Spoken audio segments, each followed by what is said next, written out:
Good morning and good afternoon po sa inyong lahat. Ayan, for today's video mga ka-landscape, bali share ko lang po sa inyo yung mga ginagawa ko dito sa nursery, sa mga pinapaugat ko na iba-ibang klaseng halaman. Ayan, bali share ko lang po sa inyo na kahit paano na matutunan nyo rin po kung paano mag-propagate ng halaman na silver button o paugatin dito po sa loob ng bote. Ayan, bali share ko na rin po sa inyo yung ginamit natin. Ano lang po siya, slice floral foam na ginamit po natin. Tapos ito pong bote na yan.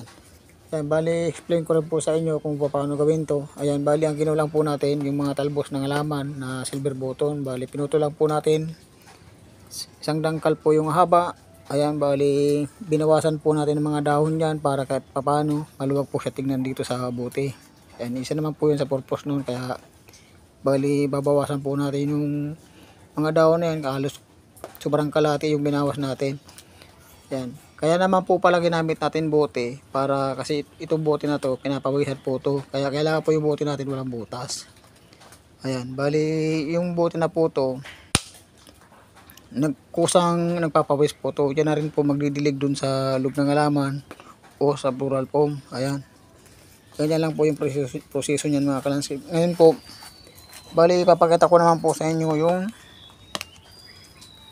na ganyan din po yung ginawa natin. Ayan, papakita ko na po sa inyo yung may ugat na.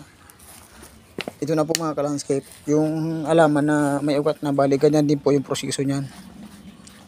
Ayan, bali papakita ko na po sa inyo yung may ugat na. Ayan po, nakita niyo po yung ugat niyan. Ayan po yung ugat niya. Ayan na po yung ugat ng mga ka-landscape.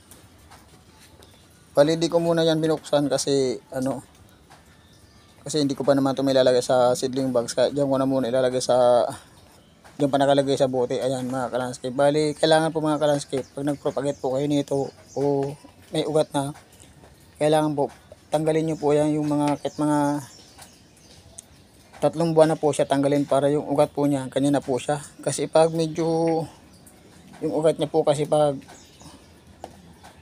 may ugat na po siya, yung pa lang, kalalabas lang po sa floral foam, medyo malambot po yun, napuputol. Kaya kailangan patagal-tagalin nyo po ng mga ilang buwan para yung ugat niya, ganyan na po siya. Oh.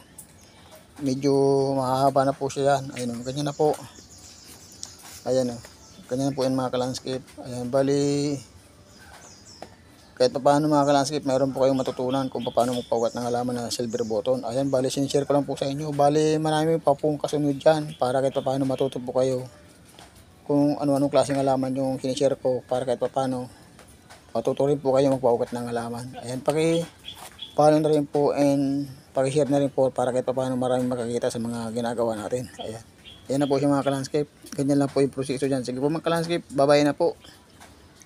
Ayan, ito pala po mga ka-landscape. Yung full video po nito nasa YouTube channel po ko, Jerry Landscape Trimmer TV, yung YouTube channel ko po para kahit paano makikita nyo po yung buo na kung paano proseso na ginawa ko to. Ayan, sige po mga ka-landscape, bye bye na po. Thank you everyone.